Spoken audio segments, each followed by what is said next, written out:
Syedaralun, ribuan masyarakat dari berbagai daerah di Aceh hingga di luar Aceh mengunjungi sejumlah objek wisata di kota Sabang.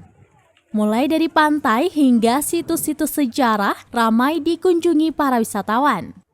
Mayoritas wisatawan datang menggunakan kendaraan roda 2 maupun roda 4. Mereka datang bersama keluarga serta kerabat dalam rangka liburan Hari Raya Idul Fitri 1443 Hijriah.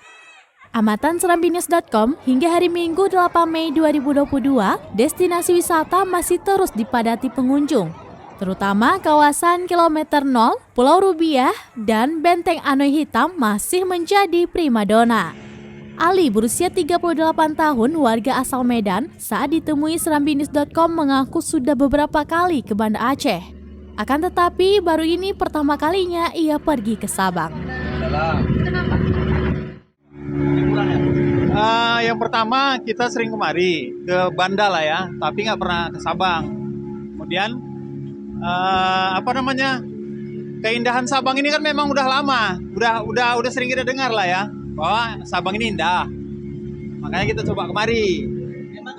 Dari Sabang, Syedaralun Aulia Prasetya, Serambi On TV.